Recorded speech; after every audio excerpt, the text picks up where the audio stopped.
Este encuentro del ciclo Pilares es organizado por Diario Los Andes e Invita Telecom Argentina.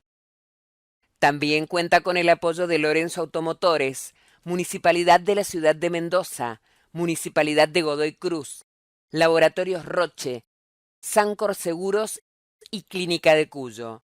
Además, acompaña la Asociación de Ejecutivos de Mendoza, OSEP, la Fundación Pro Mendoza, Punto a Punto, Radio Mitre Mendoza y la Universidad Nacional de Cuyo.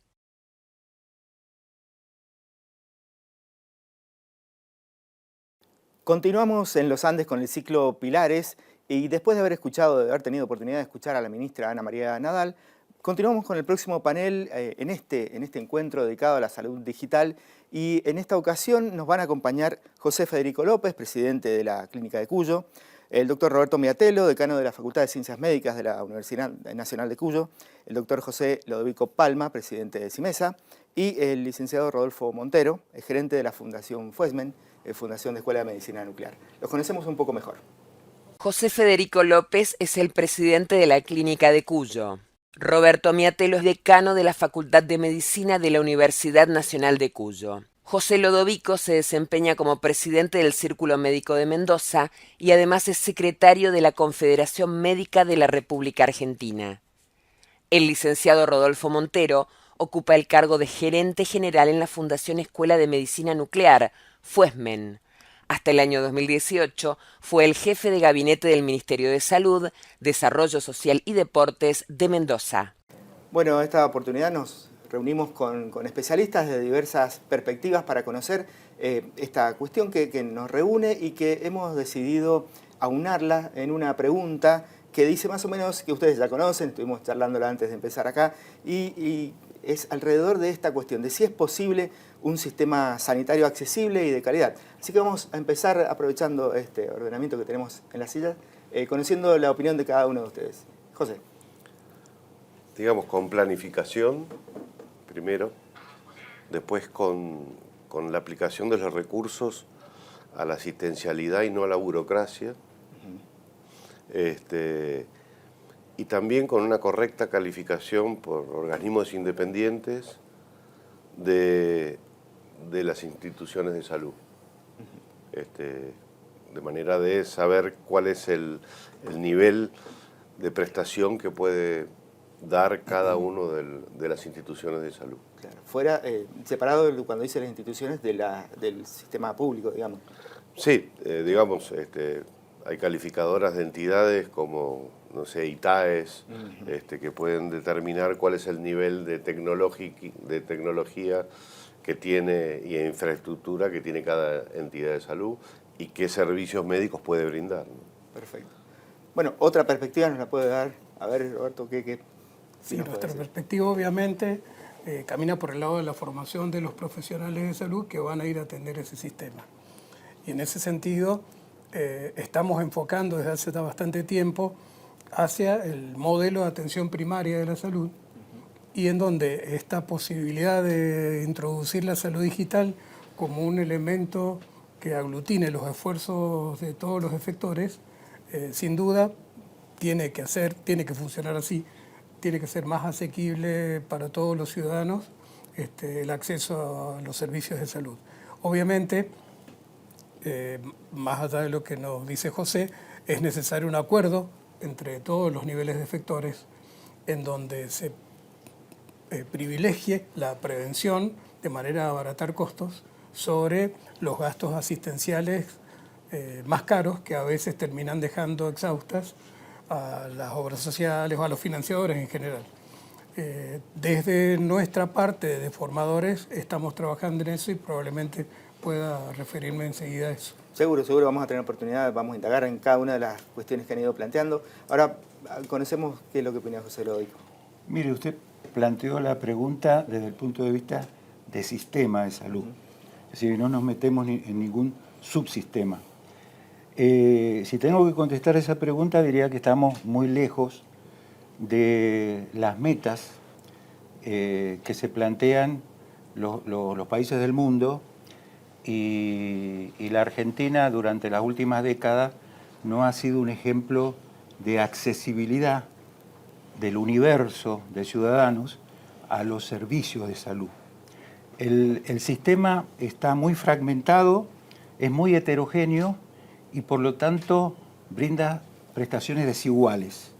Entonces, yo creo que se tendría que trabajar más en políticas de salud y tener por fin algún plan de salud que contemple una reforma estructural del sistema, dado que los intereses de los distintos sectores no se ponen de acuerdo y cada uno busca el beneficio propio, y en realidad tenemos que centrar el sistema en el paciente más que todo. Y los intereses de las corporaciones, las asociaciones, los grupos económicos, etcétera, dejarnos un poquito en un segundo plano. Parece una obviedad, pero bueno, no deja de estar bien el tema de centrarse en el paciente, porque pareciera que es el primer eslabón de esta cadena. Sí.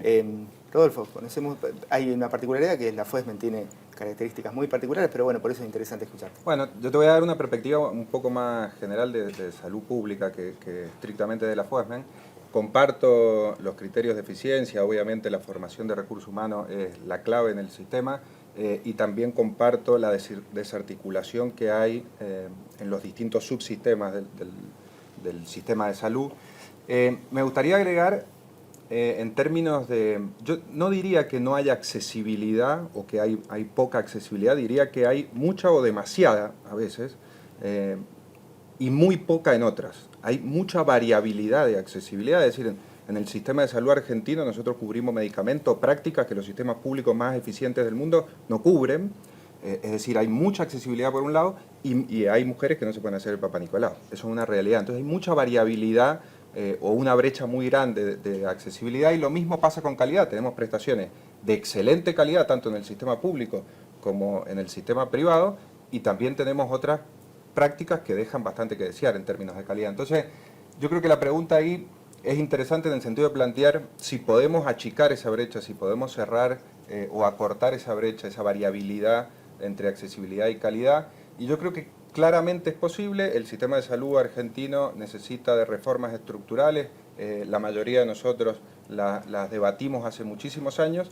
Y la verdad, y ahí podríamos nombrar, tener un plan de beneficios explícito, dejar de decir que vamos a cubrir todo y para todos, porque en la práctica eso no puede ser, y entonces lo que pasa en la práctica es que hay restricción implícita, es decir, hay personas que no acceden o que tienen prestaciones de mala calidad, y eso no es justo, no es equitativo.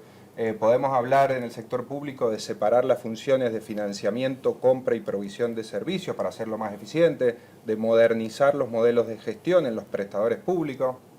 Podemos plantearnos si está bien que le paguemos en el sector público de vuelta al recurso humano lo mismo independientemente de su productividad, de su formación, de dónde presta servicios, de la criticidad de ese recurso humano. Podemos plantearnos si en el sector privado los financiadores es normal que paguen lo mismo independientemente, y un poco Federico hablaba de eso, independientemente de la calidad del servicio que brindan o de la tecnología que tienen o de los equipos de recursos humanos. Entonces, o si eso tiende a nivelar para abajo. Hay muchísimas reformas para hacer en el sistema de salud, pero creo que, y por eso ha pasado en los últimos 20 años que seguimos discutiendo alrededor de esas reformas, pero no las podemos concretar, creo que son de difícil aplicación si no hacemos algo en el corto plazo que tiene que ver con lo que decía Roberto, que es la transformación digital. Yo creo que es el paso, porque la mayoría de esas reformas no se pueden hacer si no tenemos sistemas de información robustos, lamentablemente. Entonces, yo creo que el plan a corto plazo tiene que ser centrarse en la transformación digital del sistema de salud. Y bueno, si es lo que hace falta a corto plazo, ¿de qué manera aportaría en ese sentido esa transformación hacia lo digital? Te hago una comparación. Si el sistema, si la construcción de casas funcionara igual que la salud, el metalúrgico, el electricista y el plomero trabajarían con planos distintos. Si el sistema de la aviación funcionara igual que la salud, cada piloto tendría la facultad de hacer su propio control de seguridad antes de partir el vuelo o de no hacer ningún control de seguridad. Para que tengamos idea, la probabilidad de tener un accidente aéreo son 1 en 3 millones, de padecer un error médico 1 en 300. Y sin embargo la industria de la aviación está llena de protocolos, está llena de controles de calidad y el sistema de salud tiene mucho para andar en ese sentido. Además, el sistema de salud argentino tiene el problema que nombraba recién José, y es que está muy fragmentado, es decir, tiene distintas fuentes de financiamiento, a diferencia de lo que pasa en el resto del mundo. Estados Unidos es un sistema de libre empresa, es decir, cada uno accede a lo que puede. El alemán, el francés son sistemas de seguridad social, como las obras sociales nuestras. El inglés o el español son sistemas predominantemente públicos. Nosotros tenemos los tres juntos y descoordinados, como decía José. Entonces, lo que pasa en la práctica es que esa coordinación necesaria o todas las reformas que tenemos que hacer son muy difícil realización sin este proceso de transformación digital. Si me pidieras que te lo defina, te diría que es darle información precisa en el momento oportuno a las personas indicadas. Y parece una definición teórica, pero en la práctica produce una revolución en la forma de atender a las personas. Porque si vos le das información al paciente, no lo digo yo, está demostrado, el paciente tiende a autocuidarse. Y eso produce un cambio en la prevención muy importante. Si vos le das información al médico, no es lo mismo recibir un paciente en la guardia y no saber nada de su historia, a recibirlo y saber que se operó en la clínica de Cuyo, que es alérgico a algún medicamento, es decir, la calidad de la atención que vos vas a poder brindar es distinta. Si le das información al director del hospital, va a poder gestionar mejor su efector. Si le das más eficiente, con más seguridad para el paciente. Si le das información al ministro, va a poder tomar políticas de salud más costo efectivas y entonces ampliar la cobertura y hacerlo más accesible. Es decir, tiene muchísimas ventajas en el corto plazo la transformación digital, además de que, y con esto cierro, disminuye los subsidios cruzados, es decir, el financiamiento del sector público a las obras sociales, es más fácil gestionar el recurso humano, las necesidades de recurso humano, es más seguro, es más transparente, te produce mejor gestión en los insumos, porque tenés trazabilidad total de los insumos, te produce menos errores médicos por prescripción electrónica, es decir, tiene muchísimas ventajas. Creo que es hora de enfocarnos hoy por hoy en esa transformación digital. Una revolución suena, la verdad. Y José, hablando del tema de gestión, al asumir, recuerdo haber escuchado, leído esto, al asumir al frente del Círculo Médico, usted habló de mejorar los procesos de gestión para hacerlos más ágiles. También está un poco también rondando en esto que dice. ¿Cuál es la manera para lograr esto? Mire, la parte de gestión es una cuestión técnica. Si hablamos de sistema de salud, en general es una cuestión que es más amplia. La salud no la podemos reducir al sistema de atención. Hay muchos factores que intervienen en el tema de salud y probablemente los que causan más enfermedades son los factores que dependen de uno mismo. Pero claro, uno mismo tiene que estar con el conocimiento adecuado, empoderado, crear hábitos y tener conductas responsables y saludables. Esto, como decía el doctor Miatelo, tiene que ver mucho con la promoción de la salud, la prevención y también yo le agregaría la investigación. Yo creo que el presupuesto de salud en Argentina es un presupuesto muy alto, el gasto es enorme, un tercio del gasto lo tenemos nosotros y los resultados son poco alentadores. Y esto pasa desde hace décadas. Es decir, hay países que con menos gasto tienen iguales resultados que nosotros. Entonces, a mí me parece absolutamente necesario que exista una política de Estado. Esto se resuelve políticamente. Una política de Estado y un plan de salud que sea respetado por los distintos gobiernos, cualquiera sea la ideología política que tengan. Pero esa estructura básica tiene que ser consensuada con todos los actores de salud, desde los pacientes hasta el presidente, no sé, todos. Es decir, tiene que haber un plan nacional de salud que tenga sostenibilidad a través del tiempo. Bien, esa coherencia en el tiempo a veces es lo más difícil. Roberto, recién creo que esto lo mencionó, como decano de la Facultad de Ciencias Médicas ha manifestado, no solo acá recién, sino en otras ocasiones, que busca un cambio de paradigma en la formación de profesionales, poniendo el foco en la atención primaria, que es lo que me mencioné recién y lo que acaba de decir también José en uno de los aspectos. Pero ¿por qué está esa necesidad o esto representa un cambio de paradigma, poner el foco en eso? Creo que en el caso de las carreras de medicina de la Argentina se produce algo raro en nuestro país, que es el acuerdo de todas las casas que tienen estas carreras. Conformamos, por ejemplo, las universidades públicas, un foro argentino de escuelas y facultades de medicina públicas. Todas las facultades públicas y privadas conformamos otra asociación que ya tiene más de 50 años, que se llama Facimera, y hemos acordado en que ese sea el perfil del egresado nuestro. Un médico generalista con formación fuerte en atención primaria de la salud, con atención basada en la persona, y digo persona y no solo paciente, porque tenemos que trabajar en la promoción de salud en gente que todavía no está enferma, pero tenemos que evitar que se enferme. Entonces, José ha sido clarito con el tema de buenos hábitos, conductas preventivas, y vamos desde una conducción automovilística responsable hasta lactancia materna, hasta ocuparse de las inmunizaciones, hábitos de vida en general saludables, y necesitamos que nuestros estudiantes tomen eso como una responsabilidad propia. Por supuesto que tenemos que hacer que aprendan medicina, que no es poco, pero además que tengan un compromiso con las personas que atienden y que empaticen con él. Ahora, no es lo mismo establecer una relación entre el médico y el paciente o la persona que atiende desprovisto de cualquier otra información, salvo que sea la primera consulta, la primera forma en que se acerca al sistema esta persona, que si ya lo ha hecho antes y está disponible, obviamente bajo los estándares de seguridad que correspondan, toda la información que tenemos sobre esa persona para poder hacer un seguimiento longitudinal y seguir con las acciones que correspondan. Si no, es como un volver a empezar todo el tiempo. Entonces, estas etapas que le pasan a una persona cuando se acerca al sistema de salud se parece mucho a lo que nos pasa como sociedad cada vez que enfrentamos un periodo nuevo de nuestra historia. Es derribar todo y empezar de nuevo.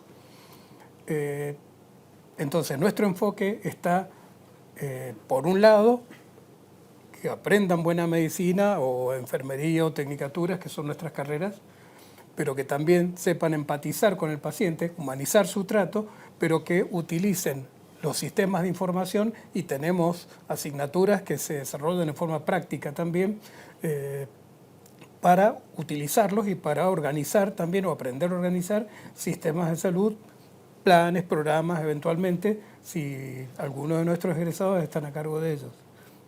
Esa es básicamente la idea. Lo que pasa es que este es un concepto que hemos plasmado en estándares para la acreditación de las carreras de medicina de todo el país. Es decir, todas las casas de estudio que tengan carreras de medicina tienen que cumplir con estos estándares para que su título sea acreditado, el Ministerio de Educación de la Nación le dé validez oficial al título, de manera que esto de tener estándares de calidad, por ejemplo, como José decía más temprano respecto a las instituciones prestadoras de servicios de salud, lo tenemos desde la Ley de Educación Superior. Todas las carreras de medicina, fue la primera carrera que se incluyó en este sistema de acreditación, y bueno, ya llevamos varias repeticiones y ahora estamos justo en un proceso de reacreditación de las carreras de medicina. O sea, es un proceso de análisis de calidad y de valorar lo que estamos haciendo en todo el país. Es una parte del sistema, obviamente, como se ha dicho, es un subsistema, y generamos a los que van a ser las personas activas en este sistema, y esperamos hacerlo bien. Al menos en nuestra casa ha sido el esfuerzo desde hace ya muchos años, ya más de 70. Bueno, nos corremos levemente, pero en el fondo también estamos hablando un poco de todo esto, aprovechando que hay un representante de una institución privada, y hay una pregunta que también ronda en esto, si hay un interés por elevar la calidad en general de la atención o del sistema de salud. ¿Cómo se hace desde una institución privada para no terminar siendo inaccesible, justamente. Elevar la calidad, pero terminar alejándose tanto de los presupuestos de la gente común que termine siendo inaccesible. En la clínica nosotros desde hace varios años estamos trabajando mucho en dos aspectos fundamentales. Primero, centrándonos en el paciente,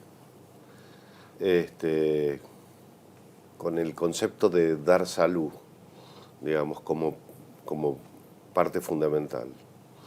Para dar salud, lo que tratamos de hacer en este tiempo fue incorporar tecnología de última generación, porque esto permite a los profesionales de la salud mejorar mucho los diagnósticos y la solución de las patologías. Por otro lado, la infraestructura. Lamentablemente, en el sistema nuestro no se valora demasiado tener tecnología de última generación, lo cual me entristece. Y como se llama, sí lo valoran los médicos.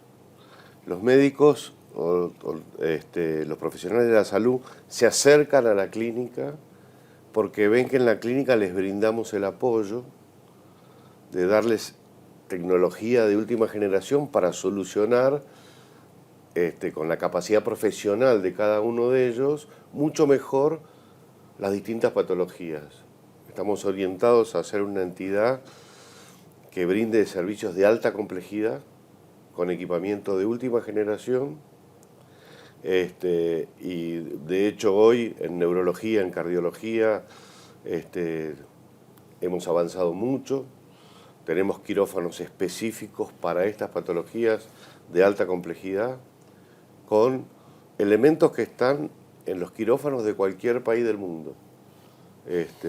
La verdad que esto fue nuestro objetivo fundamental. Después, por el otro lado, también el cambio de sistemas de información que permita facilitarle a los pacientes la rapidez en la atención, eliminar papel, tener ¿cómo se llama?, más información del paciente con historias clínicas electrónicas, con digitales. Y bueno, este fue el objetivo de la clínica, que lo venimos cumpliendo. Venimos creciendo y creo que por esta razón nos ha permitido posicionarnos bien en el sistema de salud de Mendoza. Bien, bueno, creo que en realidad, aunque teníamos planteado una posibilidad de seguir hablando, podríamos seguir hablando largo y tendido, pero me parece que hemos podido tocar en este mosaico de la problemática todas estas miradas y se ha quedado planteado un panorama en el que evidentemente hacen falta transformaciones. La palabra transformación parece que ha estado de una manera u otra presente en cada intervención y también la sensación de que estamos en el camino, aunque se ve complicado en este contexto de nuestro país, también se ven complicadas siempre muchas cosas, pero que al parecer está en el camino y si está hecho el diagnóstico, que me imagino que esta palabra para la medicina en general es importante, si está hecho el diagnóstico pareciera que bueno, el primer paso está dado. Les agradezco entonces esta participación, José, Roberto, José y Rodolfo, por sumarse a Pilares de los Andes. Y bueno, ahora conocemos los auspiciantes que nos están acompañando en este ciclo. Este encuentro del ciclo Pilares es organizado por Diario Los Andes e Invita Telecom Argentina. También cuenta con el apoyo de Lorenzo Automotores, Municipalidad de la Ciudad de Mendoza, Municipalidad de Godoy Cruz, Laboratorios Roche, Sancor Seguros y Clínica de Cuyo. Además, acompaña la Asociación de Ejecutivos de Mendoza, OSEP, la Fundación Pro Mendoza, Punto a Punto, Radio Mitre Mendoza y la Universidad Nacional de Cuyo.